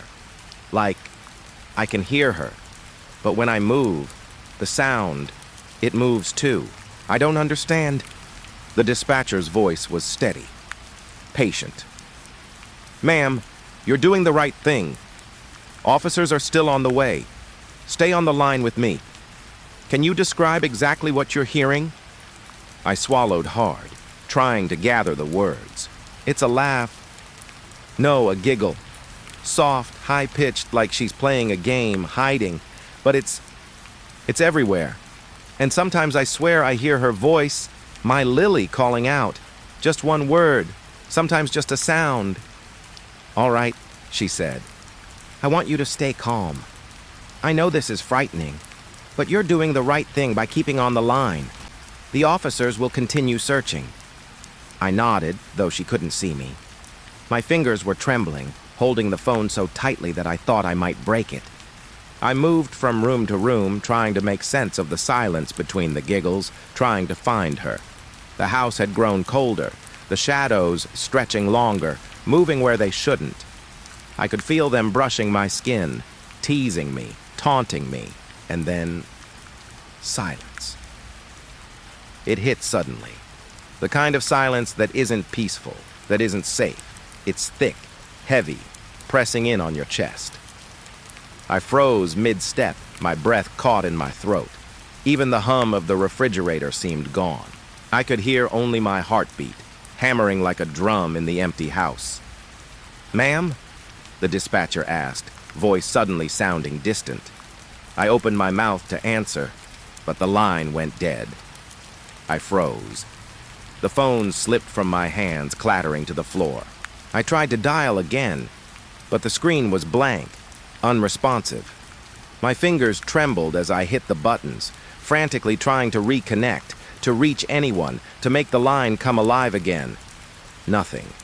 Then I heard it, the faintest whisper, almost imperceptible just behind me. My hair stood on end. I spun around, but the hallway was empty. Lily? I called softly, voice trembling. No response. Just that whisper again, curling around the walls, impossible to locate. It was a sound I knew too well but couldn't place exactly. A voice that wasn't really a voice, yet carried the tone of my daughter's. Mommy? I stumbled backward, heart racing. The shadows in the hallway seemed to pulse, stretching toward me, retreating, then stretching again. The air felt viscous, heavy, as if I were walking through water. My mind tried to rationalize it, tried to tell myself I was imagining things, but deep down, I knew. Something was here. I tried the phone again. Still dead. I checked the battery, the signal, the line. Nothing. I could feel tears forming, my chest tightening with panic. And then faintly over the quiet, the whispering returned. This time it wasn't a laugh. It wasn't a playful giggle. It was words, soft, broken, almost coaxing, curling around my ears like smoke. Mommy, come play. Don't leave me. I backed away, hands shaking. My feet scraped the floorboards. The shadows seemed to pulse in response to my fear, deepening in color, thickening at the edges, moving with a rhythm of their own. Every instinct screamed at me to run, to flee the house, to leave everything behind, but the whispering followed me, teasing, soft, insistent. I ran toward the stairs, my bare feet hitting the wood, heart hammering in my throat. The hallway seemed to stretch endlessly in front of me. Each door I passed opened to nothing, empty darkness, cold air, shadows thick and unyielding. And always, just beyond the corner of my ear, the voice, Mommy, don't go. I tried to shout, but my voice caught. My hands trembled as I clutched the banister, staring up at the ceiling, willing it to be normal, willing the giggling and whispering to be gone. But it wasn't gone. It moved with me, following me, teasing me. A presence that had weight and intention and malice I couldn't see. Then I remembered the dispatcher. I fumbled for the phone, trying again, desperate. Finally, I managed to reconnect. Her voice came through, calm, patient, a tether to reality I clung to. Ma'am, can you hear me? Yes. Yes, I said, voice shaking, tears streaming down my face. It's happening again. She's here, but not really. The shadows, the whispers, the giggling. The line went silent. I froze. My breath caught. Every muscle in my body tensed.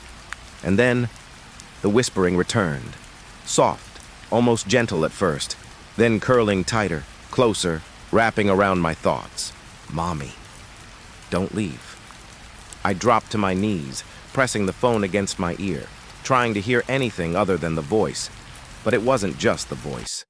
The shadows were moving. The hallway seemed to breathe, curling inward and outward, swallowing light. The walls pressed closer.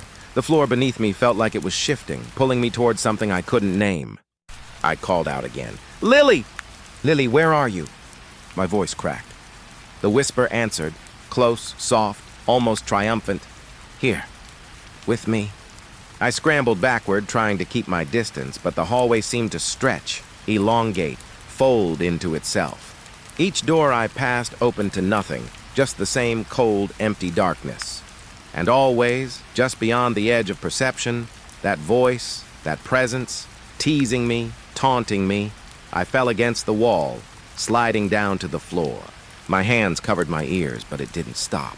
The whispering seeped through the walls, through my skin, through my mind, curling tighter, tighter. Mommy, Come, play. forever. I tried to stand, tried to run, but my body refused. Fear had frozen me. Every instinct screamed that something was here, something that wasn't human, something that didn't belong in this house, in this world. And I knew, in the deepest part of me, that it had taken her. Time passed. I don't know how long. Minutes, hours? My fingers were numb around the phone, my legs cramped, my mind spiraling. And then, suddenly, the line went dead again. I screamed into the phone, my voice raw, hoarse. Hello? Hello, please. Somebody, anybody. And then silence, only the whispers remained. Soft, almost melodic, curling around my ears. Mommy, don't leave! I pressed the phone against my chest, tears blinding me. The shadows shifted, moving just beyond the edges of my vision. The air pressed down, thick, heavy, almost solid. I could feel the weight of it, the presence of it, and I knew I was not alone. I tried to tell myself it was my imagination. Tried to convince myself it was panic, fear, exhaustion, but the whispers, that voice, they didn't lie. They were real. They were here, and they had her. I don't remember falling asleep, or maybe I never did. The whispers continued through the night, faint but insistent. Sometimes a giggle, sometimes a single word, almost a sigh. Mommy. When the officers returned the next morning, they found me on the floor, the phone still clutched in my hands, rocking slightly, whispering into the empty house. They asked questions. They took notes. They tried to calm me, but I could feel it. Something in the house had shifted. Something had moved through it and left a mark, and the dispatcher. She never heard the whispers. She never heard the giggling. She only heard my voice, cracking, pleading, calling for my daughter into a silence that stretched across miles of wire. Even now I can hear it, faint, just at the edge of hearing. The shadows linger. The house waits. And the phone? Sometimes in the middle of the night it rings, just once, and I hear it. A soft, familiar giggle curling through the line, whispering my name, promising she's still here. But she isn't. Hours had passed, or maybe days. I couldn't tell anymore. The house was quiet, though not really quiet. The kind of quiet that hides a weight, like the walls themselves are holding their breath. The officers had gone, leaving me with locks that felt useless, doors that didn't seem to close right, and shadows that refused to stay in place. I tried to sleep, but the whispers haunted me, curling around my ears, teasing me, just out of reach. Then the phone rang. I froze. My hands shook as I reached for it, heart hammering. The first call had been chaotic, confusing, terrifying. But this one made my stomach turn. I answered, voice trembling, barely above a whisper. "Hello? Mommy!" I froze. It was her voice, Lily's voice. But something about it was wrong. It was faint, distant, just like before, curling through the line, slipping between sanity and nightmare. "Lily," I whispered, panic rising. "Yes. Don't go." The line crackled faintly, but the words were clear. The dispatcher's voice, familiar, patient, followed after a moment, calm, trying to soothe me. "Ma'am, what's happening?" "Are you there?" I blinked, struggling to understand. It wasn't a call to 911. This was different. The dispatcher was confused as I was. I tried to explain, but the words tangled in my throat. It's the same. Everything is the same. The house. And then I realized the words coming through the line weren't just random. They were the same words. Exactly the same. Every phrase I had said in my panic hours ago. Every trembling sentence. Every broken, desperate word. It was a replay, a mirror of the first call, right down to my own cries. I dropped to my knees, clutching the phone, staring at the walls of the living room. The shadows leaned in closer, curling at the edges of vision, impossible to capture or dispel. I tried to call back the dispatcher, tried to ask what was happening, but the line carried only the repetition of the first call, my own voice pleading into emptiness. Tears stung my eyes. I whispered into the phone, begging, pleading, "Please! Someone! Anyone!" "It's not real. It's not real." And the line answered with the whispering, soft, distant teasing, "Mommy." "Don't leave! Don't go!" I backed away from the phone, hands shaking. The house itself felt wrong. Every shadow stretched longer, deeper, pulsing as if it had a heartbeat. The air was thick, heavy, pressing against me. I could feel it brushing my skin, curling around my limbs, whispering in voices I didn't recognize, voices I did. Voices that weren't her, but that were her echo. I ran through the house, doors slamming behind me, heart racing, but every room opened the same way, empty. Cold air, shadows curling, silence weighted with something patient and knowing. The phone clutched in my hand, repeating my own fear back to me, word for word, as if the night itself had recorded it and was mocking me. I tried to leave, to run outside, to escape the house, the voice, the repetition. But the doors wouldn't open properly. They stuck, resisted, groaned when I pushed. And every time I looked back, the hallway behind me stretched farther than it should, darker than it had any right to be. The shadows moved just beyond the edge of vision, twisting and pulsing with anticipation. I screamed, throwing the phone onto the floor. It rang again, and again. Every time, the same words. My voice, my panic, my despair, played back to me like a cruel loop, a mirror of the night's terror that refused to end. And then the whispers came. Soft, layered, curling around my ears, voices overlapping.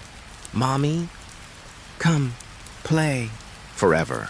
I sank to the floor, curling into myself, trying to block it out, but the house wouldn't let me. The walls hummed faintly, vibrating with a resonance that I could feel in my bones. The shadows stretched toward me, reaching, patient, watching. I realized then it wasn't just the phone. The house itself was repeating, replaying, folding the night back on itself. Every movement, every word, every whisper. A loop I could not escape. I wanted to scream, but the sound caught in my throat. My hands shook uncontrollably. I pressed my palms to my eyes, but the darkness remained, curling behind my eyelids, pressing inward. And through it all, the phone rang again. I knew before I even looked. I picked it up with trembling fingers. Mommy. Exactly the same. Every word, every pause, every shiver of panic. I listened, unable to hang up, unable to break the cycle. I realized that the call would never end. The voice, her voice, was trapped in the loop, echoing endlessly, and I was trapped with it. Hours, maybe days, passed. I couldn't tell. Time had lost meaning. The shadows moved differently now, deliberate, almost playful, as if they understood the loop and were enjoying it. The air was thicker, heavier. The cold sank into my bones. The house itself breathed around me, alive with something patient and cruel. And the phone never stopped ringing. Every call was the same, every word repeated. The dispatcher, or someone pretending to be her, repeated my panic, my words, my desperation. And between each repetition, the whispers came, curling into my ears, soft and insistent. Don't leave. Don't go. Come play. I tried leaving. I tried opening the doors, going outside, even smashing the windows. The shadows shifted, moved, resisted. The phone rang again each time I tried. The words, their words, followed me. The giggling returned. Low at first, then rising, curling in spirals around me, echoing off the walls. I sat on the floor, rocking, exhausted, broken. The loop had swallowed everything. Time, reason, hope. I could hear my own voice pleading endlessly, interlaced with hers, and it became impossible to tell where I ended and the house, the voice, the loop began. I remembered calling for help once. I remembered the dispatcher's calm voice. But it didn't matter. No one could hear me. No one could save me. Every call repeated. Every whisper returned. Lily, or the echo of her, was everywhere and nowhere. The house had her, and it had me, and it would never let go. The shadows moved closer, curling around my limbs, brushing my skin. I could feel their intent, patient, knowing. They were waiting. The phone rang again. I picked it up. Mommy! The words, the same words, exact as before. My voice repeated in a loop. And behind it, faint, teasing, whispering, "Don't leave! Don't go!" I understood then. I would never leave. The house would never let me. The call would never end. The shadows, the whispers, the looping voice. They had swallowed everything, and yet somewhere deep inside, a tiny flicker of me, the part that remembers love, remembers life, remembers the girl I called Lily, still whispered. I whispered back, softly into the endless loop, into the repeating voice, into the shadows curling closer. I'm here. And the house answered with giggles. I still remember that evening, the air heavy with the kind of humidity that makes your skin feel sticky and raw, like it's pressing down on you from all sides. It was one of those late summer nights when the sun has just gone, but the sky holds on to a sickly orange haze. I was in the backyard grilling, the smoke curling up lazily, when I realized Jamie had been quiet for far too long. At first, I thought he was just wandering near the fence, looking for the neighbor's cat, the one that always sneaks in through our yard. But then the silence hit me, thick and unnatural. Kids don't disappear in their own backyard. They don't just stop existing in the middle of a Saturday evening. "Jamie," I called, my voice sharper than I meant. The smoke from the grill caught in my throat, and I coughed, the sound echoing off the walls of the house in a way that made me jump. No answer, just nothing. I started walking toward the edge of the yard, the grass wet with the leftover dew from the morning, my bare feet sinking slightly into it. That's when I noticed the swings, empty. He had been on the swing a minute ago. I could almost feel the weight of him, small and warm, laughing as he pumped his legs back and forth. But now the swing barely moved with the wind, and I felt my chest tighten. "Jamie!" I shouted again, louder, panic starting to bloom in my chest like some dark flower. My voice sounded foreign to me, brittle and cracking. I ran, past the garden, past the old shed where he sometimes hides when we play hide and seek, my eyes darting to every shadow, every bush, every corner of our backyard. But there was nothing. No Jamie. That's when I heard it, the scream. Not mine, not at first. A scream that ripped through the quiet of the street, so high and sharp I almost fell to my knees. It was coming from me. I was screaming his name over and over, my voice hoarse and desperate, shaking the air with every syllable. Jamie? Jamie! Jamie! I didn't even realize the neighbors had come out until I saw them. Pale faces pressed against the glass of their windows, some stepping cautiously onto their porches. Their eyes were wide, the way they look when they see something they shouldn't. Something too real and too impossible to believe. One of them tried to call out to me, but I couldn't hear them. All I could hear was Jamie's name bouncing around my skull, a drum beat that refused to stop. I ran down the side of the house, checking every possible hiding spot, but each one was empty. The shed, the garden boxes, the corners where shadows pooled like spilled ink. Nothing.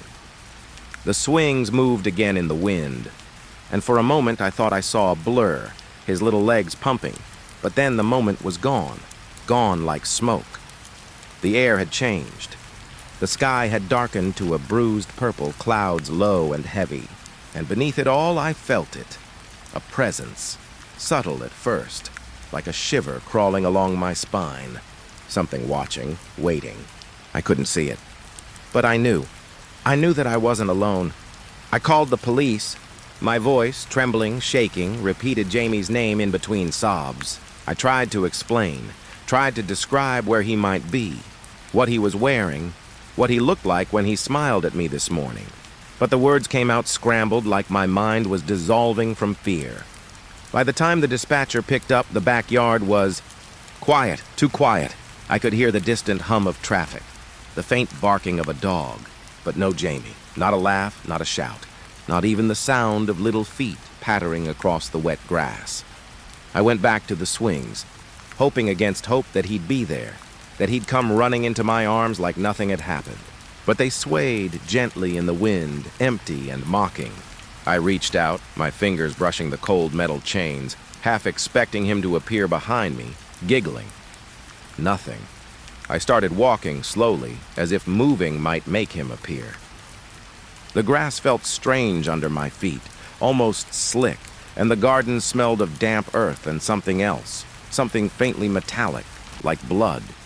My heart pounded so hard I thought it might burst through my ribs. Then I heard it, a faint rustling coming from the far corner of the yard. I spun around, my eyes straining to see through the dim light, but there was only the swing, the shed, the fence, all ordinary and ordinary looking. But that sound, like the brushing of tiny hands through the grass, made my stomach twist. I called his name again. Jamie! My voice cracked, echoing off the empty houses, calling out into a void that seemed to be swallowing everything. My knees gave way. I sank into the wet grass, my hands scraping the earth as if clawing it could bring him back. The neighbors had moved closer now, whispers and worried murmurs floating over the fences. I could hear them saying my name, trying to comfort me, but I couldn't hear them. Not really. All I could hear was the scream in my own head, the desperate, repeating mantra of a parent losing everything. I remember the streetlights flicking on one by one. The glow seemed unnatural, too weak, like it couldn't reach the edges of the darkness in my yard. The shadows pooled thicker now, almost solid, curling around the garden, the swings, the shed.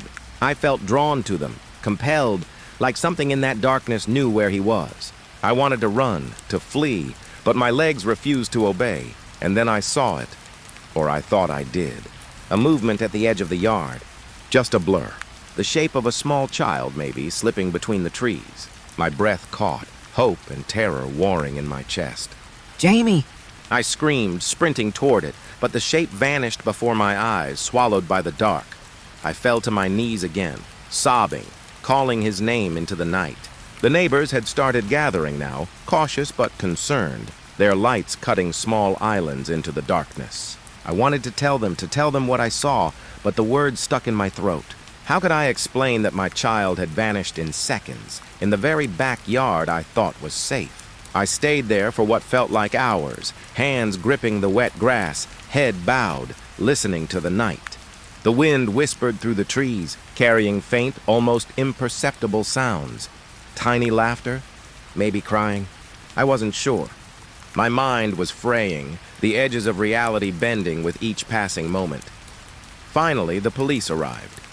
Flashing lights cut through the darkness, harsh and intrusive, but even they couldn't chase away the sense of wrongness that hung over my yard. I told them what happened. I described the swing, the shed, the garden, every detail. They looked at me with professional patience, taking notes, asking questions. But I could see it in their eyes. They didn't understand. No one could. Not really. As they examined the yard, I couldn't stop staring at the empty space where he had been. The grass was still wet, but it was untouched. No footprints. No sign of struggle. Nothing to explain the disappearance. It was as if he had never existed.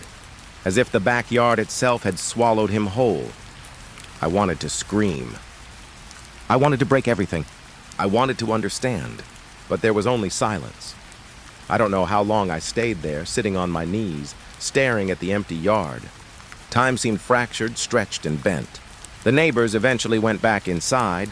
The flashing lights faded, and the world felt impossibly still. Except for me, except for the echo of my own voice calling his name over and over, desperate, broken, endless. I keep thinking I'll wake up and find him in the backyard, chasing fireflies or yelling for me to come join him. But every time I look, every single time, the yard is empty. And I wonder with a terror that never leaves if I'll ever hear his laughter again. Because that night when the screaming finally stopped, it wasn't because he returned. It stopped because something had taken him, something patient, something quiet, that left no trace but the gaping absence in my life and the cold, creeping dread in my bones. And that's when I realized my backyard is no longer a place of safety. It's a place where the world can disappear in a heartbeat, leaving nothing but a parent's scream. I can't stop replaying that call in my head. The way it started so normal, my voice cracking with panic. The dispatcher's calm, professional tone, a thin shield against the chaos I felt swallowing me whole. I remember every word, or at least I think I do. The details have blurred, but the fear, the sound, it sticks in my mind like a stain I can't scrub away. It began with me dialing 911, fingers shaking so badly I nearly dropped the phone.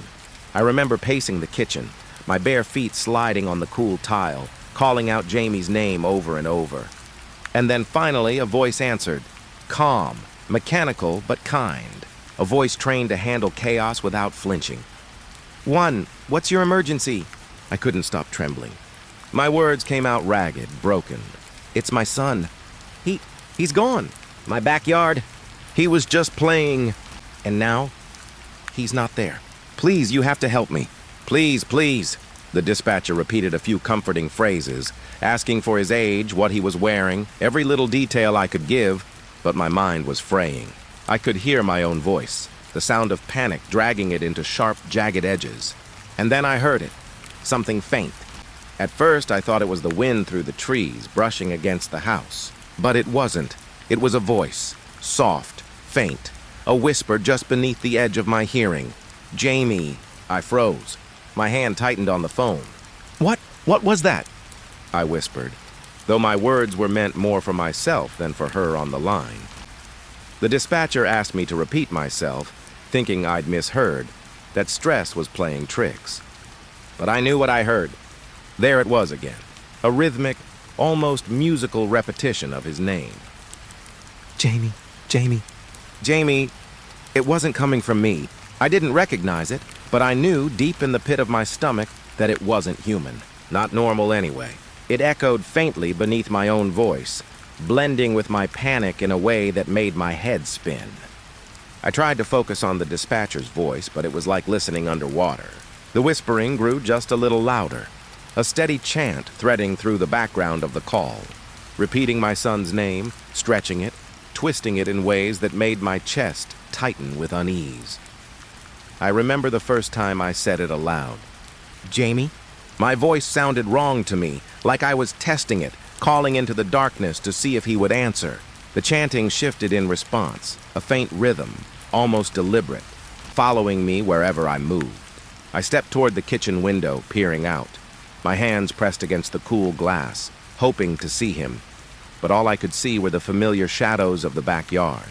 The swings swayed gently, untouched. The shed remained closed. Nothing moved except the leaves, and even they seemed slower, hesitant, as though the wind itself was afraid to disturb whatever was out there. The dispatcher kept talking, guiding me through a checklist, asking if anyone else was home, if there were doors unlocked, if I had called neighbors. But the chanting continued, unrelenting, threading into the spaces between my words. Each repetition of my son's name made the hair on my arms rise, my stomach knot tighter, until I felt like I might collapse right there on the kitchen floor. I remember gripping the counter, knuckles white, heart hammering so loudly I thought the dispatcher might hear it through the phone. It's him. Something is in the yard. I can hear it chanting his name. There was a pause on the line, just a pause. Then her voice, soft but firm, asking me to describe the sound. I tried. It's like a whisper, faint, rhythmic, not human, but I know it knows him. It knows him and it's calling him away. I could feel my hands shaking now, the phone pressed against my ear, sweat running down my temples. The chanting grew louder, or maybe my mind just magnified it. I can't be sure. It was almost musical, almost hypnotic, curling around my thoughts like smoke, wrapping the room in dread. "Stay calm," the dispatcher said. "We're sending officers immediately. Can you see anything? Anything moving?" I scanned the backyard again. Shadows flickered where there shouldn't be any. The swings shifted slightly with no wind. The shed's door seemed darker than it had before, like the wood itself was absorbing the dim light. I wanted to scream, to run, but I was paralyzed. The chanting kept me in place, tugging at something in my chest that I didn't even know existed.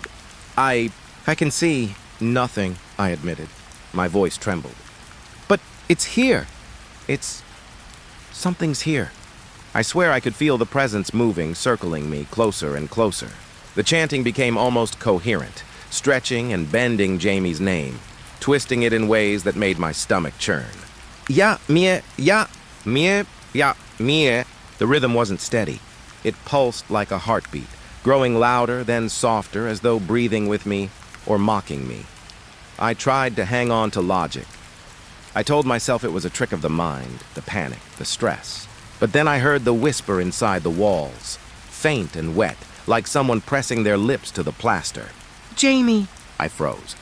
My teeth clenched. My pulse thundered in my ears. The dispatcher asked if I could see him, if I could hear anything else.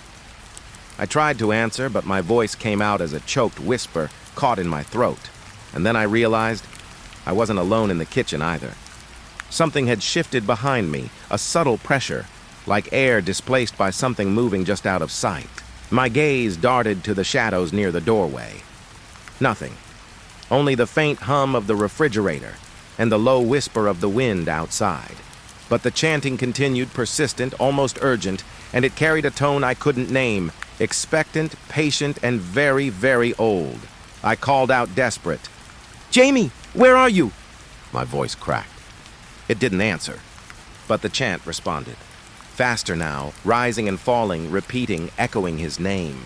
I thought I saw movement in the backyard again, a blur at the edge of my vision just beyond the fence line, gone before I could blink. The dispatcher kept me on the line, asking questions, trying to calm me, but I could barely focus. Every word she spoke seemed muffled, distant. The chanting threaded through her voice now, weaving in and out, indistinguishable from my own fear. My own voice was layered over the whispering, creating a strange, fractured chorus of dread. "Please, just please," I said, almost incoherently. "Just send someone, please, hurry. I don't remember exactly what happened next." I think I may have been on the phone with her the whole time, repeating his name in a panic, listening to the soft chant rise and fall until sirens finally cut through the night. The sound was faint, distant, almost unreal. I could hear the dispatcher confirming that police were on their way, her voice grounding me just enough to remember I was still alive, still breathing. But even then, the chanting lingered. Faint, just under the edge of hearing, like an imprint on the air itself. I could feel it echoing in the walls, in the corners of the room, in my own chest. It was rhythmic, deliberate, patient, and it was waiting. After the call ended, I stayed on the kitchen floor for what felt like hours, staring at the phone, listening for anything. The chanting had stopped, but I knew it hadn't gone. It had just moved, waiting, buried in the air, waiting for me to forget. Waiting for the next moment, I let my guard down. I keep hearing it in quiet places now. When the house is dark and empty, faint, almost imperceptible. A soft, rhythmic whisper repeating his name. Sometimes I swear it comes from the shadows just beyond the hallway, or from the backyard when I peek through the blinds. And I know with a certainty that gnaws at my bones that it's still out there. Patient, watching, waiting. The dispatcher's voice has become a memory I cling to, a lifeline through the fear that never really leaves. I know she was calm, collected, professional, but she couldn't hear what I heard. No one could. The chanting is mine alone, an echo I carry, a soundtrack to the absence that has consumed my life. And every time I close my eyes, I hear it. Jamie. Jamie. Jamie. A rhythm I cannot escape, a name I cannot forget, a nightmare I cannot wake from. The night the police arrived, the world felt like it had stopped breathing. Sirens cut through the darkness, red and blue flashing against the houses, painting everything in an unnatural glow. But the yard was unchanged, empty, silent, waiting. I met the first officer at the edge of the driveway. His face was polite, professional, calm, the kind of calm that's supposed to reassure a frantic parent. But I could see it in his eyes, just the faintest flicker, the tiny spark of disbelief. I can't say I blamed him. Even now, I wouldn't believe it if I were standing outside looking in, hearing the story through someone else's voice. I led them to the backyard, my feet dragging through the wet grass. Each step felt heavier than the last, like the air itself was resisting me, slowing me down, pressing me to the ground. I tried to explain, tried to point out where Jamie had been, where he might have gone. But my words sounded hollow, echoing off the night like they were meant for no one at all. The swings were still, except for the faint sway of the wind.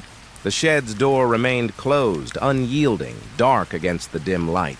I ran my hands along the fence, along the edge of the garden, desperate for a sign, a clue, anything that could explain what had happened.